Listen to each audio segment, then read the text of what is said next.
And now we're going on to Ricky, and I am going to share my screen for a minute because Ricky has a little story attached to him from my end. Ricky was in the book. Ricky was one of my favorite houses in the book.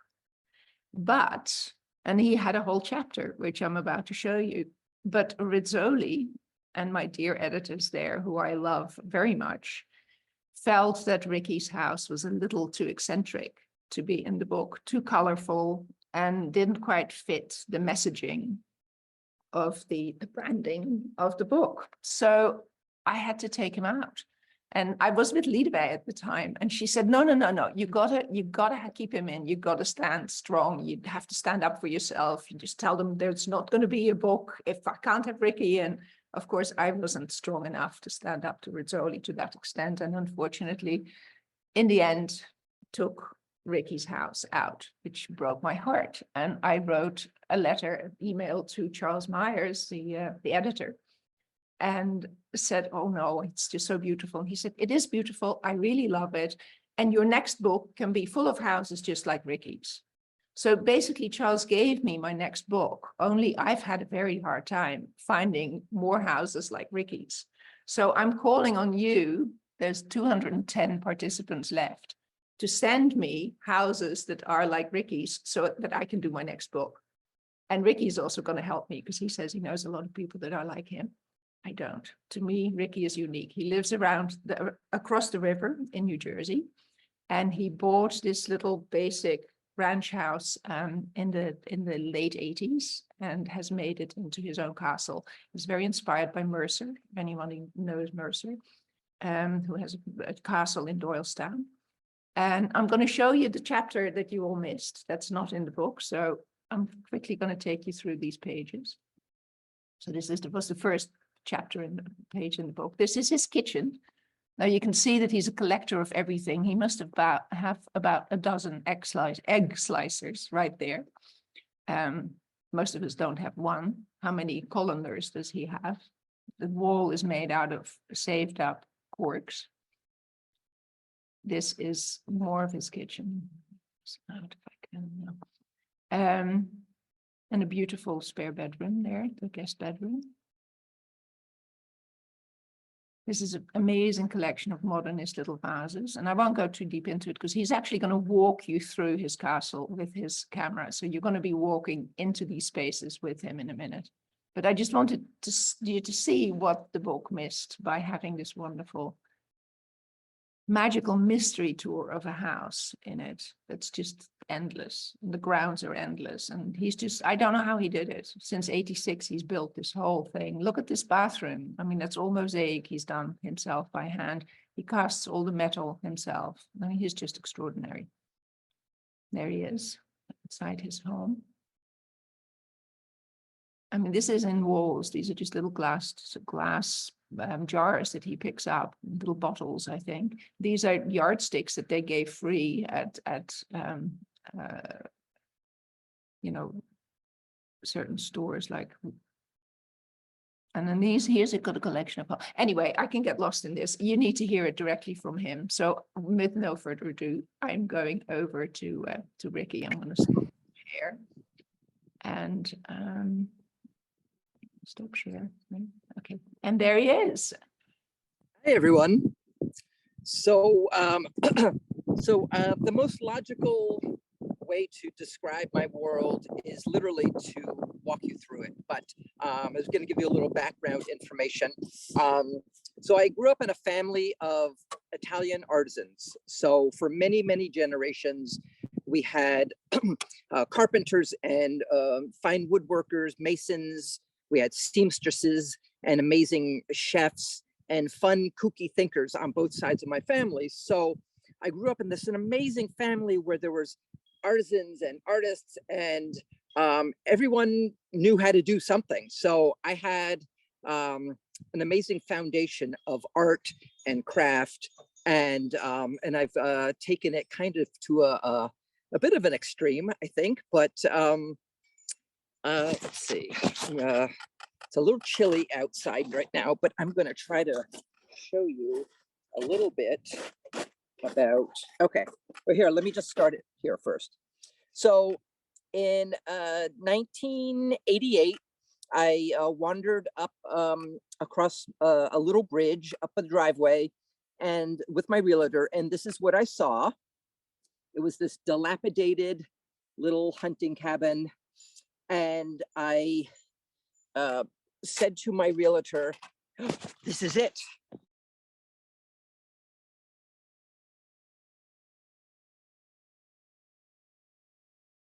This would be the place I would spend the rest of my life." So going from that dilapidated house to, whoops, sorry, wait a minute. Let me get my my camera flap open.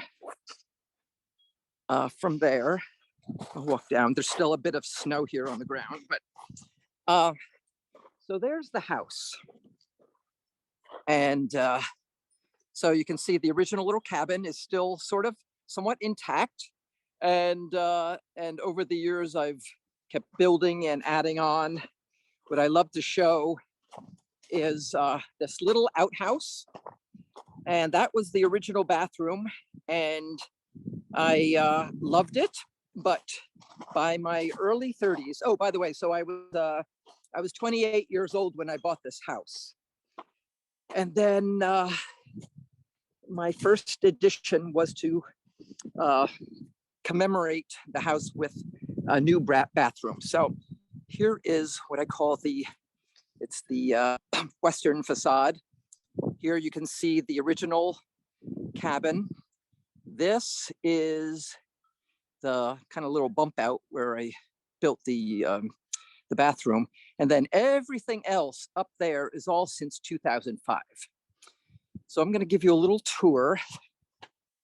And Barbara, tell me if I am going too fast, because I know my connection sometimes doesn't work so well. So here is my kitchen. This is Let me complete. just tell you one little thing. If you move the screen too much, it gets all blurry because it Okay. can't get 30 pixels fast enough. So you just Right. have to move it slowly so we can really see Yep. it in focus. Okay.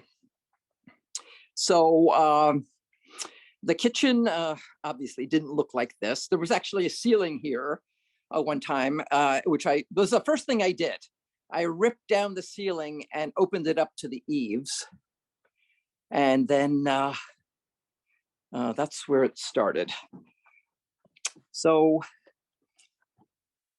the rest of the house kind of evolved as well. Move the shows to the left as well, the dining room with all the plates and everything. Where's, oh, here, yes. Yeah. Got it, yeah. And the table. It's so great. Yeah, so you know, it's cozy. You know, as large as the house has gotten, the kitchen obviously is still the heart of the house. So let's see. So we're going to move into the which was originally my bedroom, and it's now a guest room. And actually, Barbara, since you were here, this is also evolved quite a bit. Yes, very different. No. Yeah. I have to reshoot it for the next book. Absolutely, right. Okay. Oh, and it's funny, I'll comment on that with that the fact that Rizzoli didn't want my house. They thought it was too eccentric, and I'm not disappointed, but I think it's actually funny, and it's sort of a compliment in a strange kind of way that that it was so eccentric that it didn't fit. So We're gonna do our own book. yeah. So here's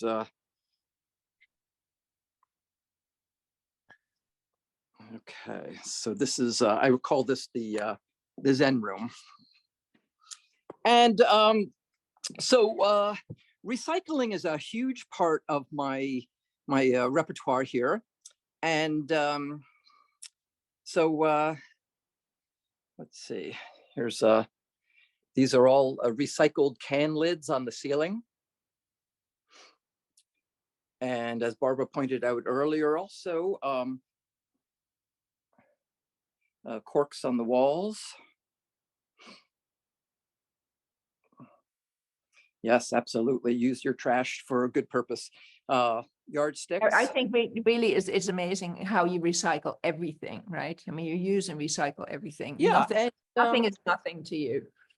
Yeah, and a big part of my teachings, where I have students, I have lectures with local schools, and that's part of my teaching is about recycled art and how to use eco art and recycling and reusing and repurposing. Even something like this. Here, let me flip that around. So I had this collection of old wooden levels. And so I kind of made a wall treatment here. Oh, and here's a funhouse mirror also that I mounted to the wall. So one of the main highlights of the house. So as I mentioned that I went to a had an outhouse originally. And what I built for myself was the most glorious bathroom, mosaic from floor to ceiling. I'll try to go slow so you can get a sense.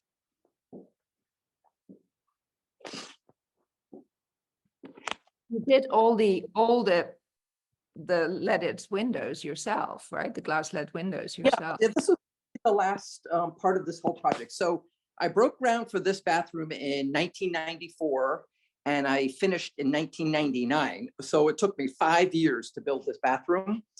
And the final step were these 4 stained glass windows depicting 4 stages of life. So here on the left, we have the miracle of creation. So we have tadpoles morphing into sperm.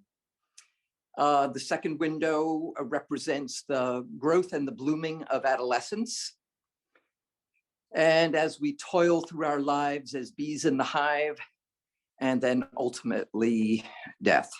So, so that's the kind of my metaphor. And this theme occurs over and over in different forms, in mosaic and different sculptures all throughout the house, inside and out. So this was the very first addition to the house. And this sort of set the stage for everything else that I've done. And actually, I'll go back and I'll show you some of the finer. One thing I had to have was a urinal. There was no way I was building this without a urinal. I had to have a bidet. And I had to have a beautiful bathtub and a shower, which is in the middle of the room. The most amazing shower. Yeah. Sitting in a kind of a pile of rocks, which is like acupressure on your feet. It's really wonderful.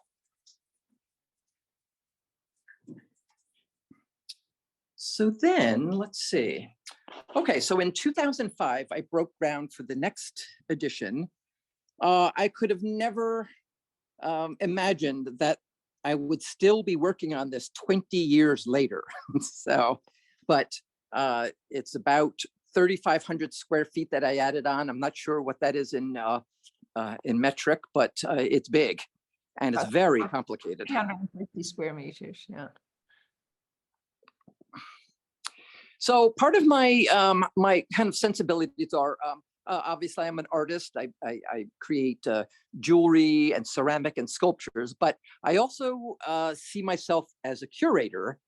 So I've gathered objects and artwork, oddities, and other assorted items, and am now entering it into a database.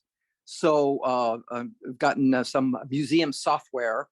So one object at a time, I am now entering into the database, and it's going to be probably for the rest of my life, actually. So I still need to catch up. So, And you just take it into the little Hobbit entranceway? oh yes, yes, I meant to do that, but I lost a little bit of reception. So here are some of those bottle windows that you highlighted earlier. Hold it still for a sec so it focuses there. There you go. Yep. And then The door. the door. We'll go outside for a sec. Like I said, I noticed that I had lost reception as I went through here earlier. Yeah, you may want to turn around, turn back. Okay. Yep. Yep. Okay. So this giant, I call it the artichoke portico, was inspired after a trip to Garaviccio, Italy, where the artist Niki da Sanfal built her tarot garden. And I was so moved by her concrete sculptures that I decided that for, oops, I'm gonna try to back up, for my entrance, I wanted to build kind of an homage to Niki and create my own version of this. So I call it the artichoke portico, but it looks like a lot of different things. So as one enters the house, this is generally the door that I choose to use. I have vowed I am going to finally finish this after, it's been about 7 years ago that I started this, but it still needs one more layer of concrete inside. So. I love the door. Just give us a detail of the door. It's such Oh yeah. a So door. here's an example. So I've been fortunate. I've traveled quite a bit around the world, mostly in Asia. And these hands I bought in Nepal.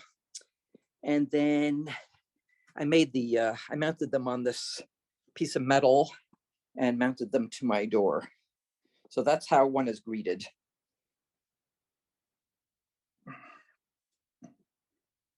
So, all right, I'm going to go back inside because it's actually quite chilly outside today.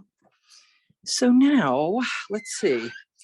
I'm going to walk very slowly upstairs so you can get a sense of what's going on here.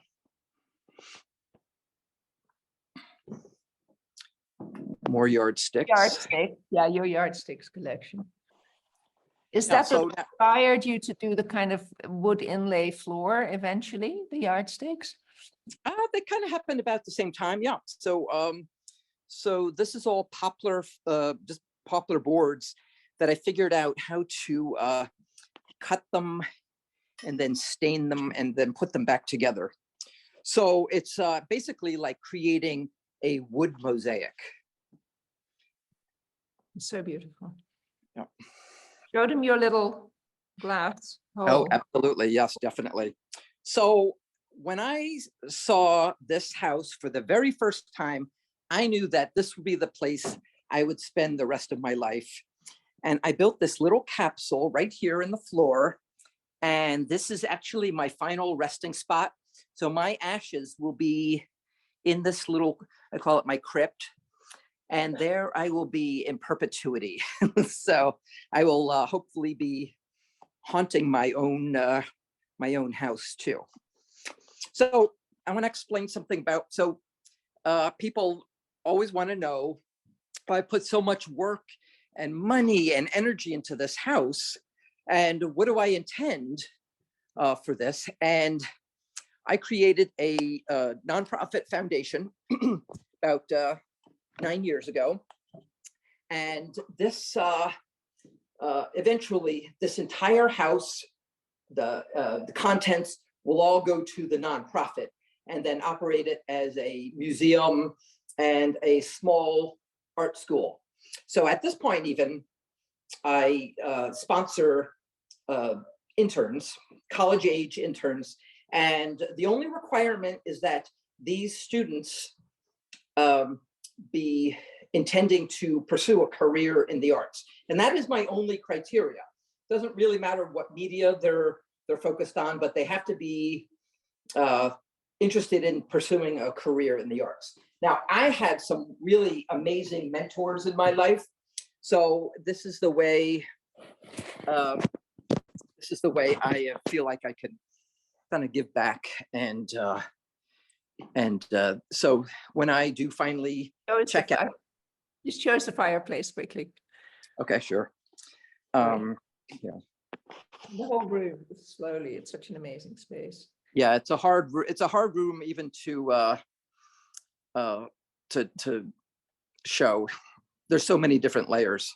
Do a 360 very slowly. Okay. Here, I'll do a little backup thing.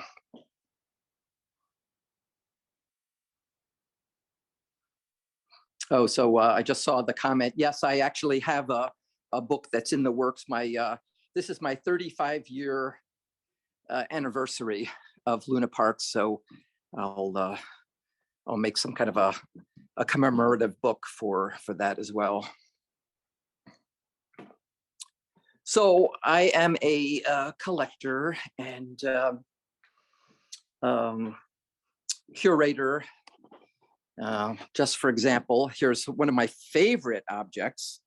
So I was traveling in China in 2006, and one of my goals was to bring back a set of doors from China. And I found this a warehouse, and I found these doors and then had them shipped home. So far, this is the largest piece that I've ever been able to acquire and get home. And of course, they were right in front of my my little crypt. So here's a good, there, I'll do a little panorama of the house. So this is called the ballroom. Now, being that at one point I wanted to be a scientist, so I was heading into biology, and specifically entomology, the study of insects. But fortunately, my right brain took over, and I took more of the path of a career in art, which was very wise, because I think I would have been very unhappy had I went into academics as a career. I probably would have lost my mind. But so this room is really special to me because I mean, I live in the woods. I've always been fascinated by anything nature inspired. And so this is my collection of all kinds of taxidermy.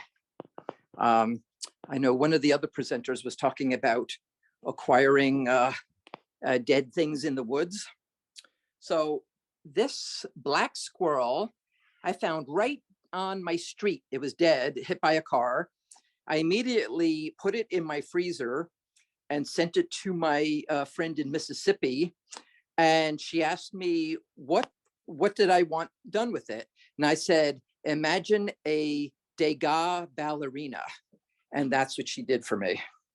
So it's still one of my favorite, if not my favorite, absolute favorite pieces of taxidermy.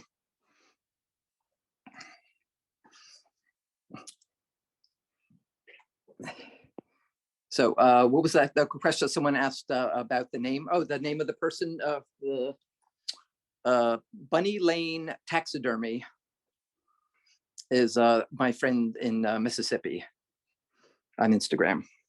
There's my little cat Lily. Not taxidermied yet. Yes, maybe someday. Yes. Good. So here. So now I think what I'll do is just I am just going to sit for a moment and pontificate. And so being that I can't separate myself from this home, I am this home, and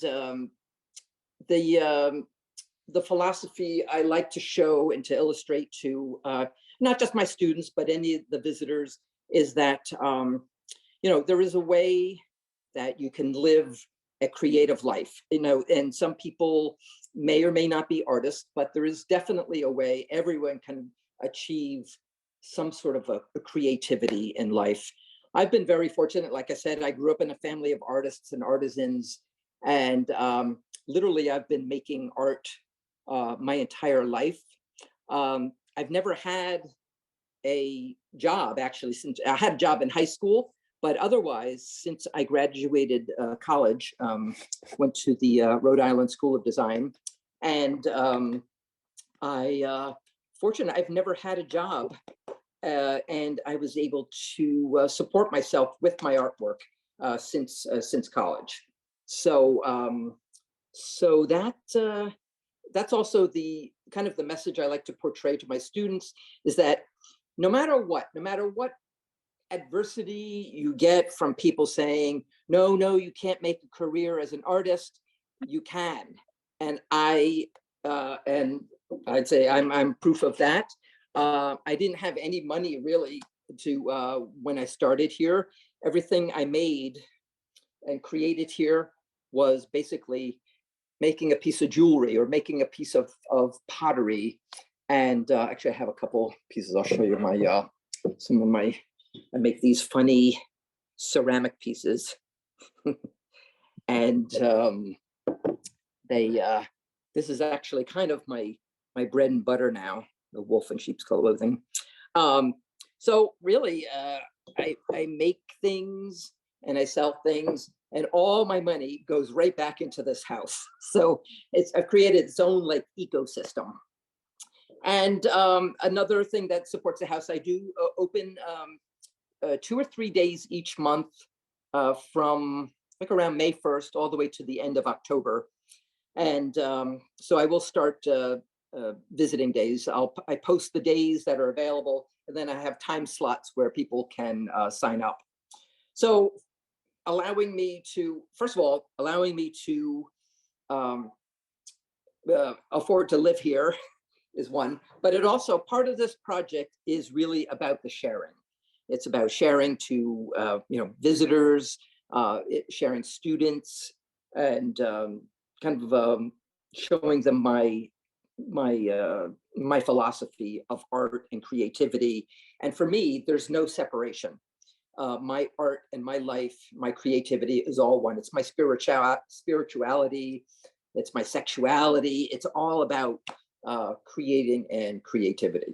So that's kind of my whole philosophy in a nutshell. That's Barbara, can you, anything else that I should add to that? No, I think you've been wonderful, and we're also energized by your energy and just that walk through the house. It's been an amazing tour, and I recommend everyone to go to Ricky's website, where he will be posting when he has tours. And yeah, so I just like to say one last thing. So so the house is called Luna Park, and it's PARC, not a K, but Park with a C. And then you can see all other information, everything about me. But Park with a C is important. Great. And when I'm back, I'm going to call you, and we're going to do another shoot for sure. Come on, come for coffee or tea. If you're working, yeah, that too. And if you're working on a book, I'll help you. I'll come and shoot it. Great. All right. Thank you so much, Ricky. Great. Thank you. It was a pleasure. Thank you. Thank you. Thank you. Well.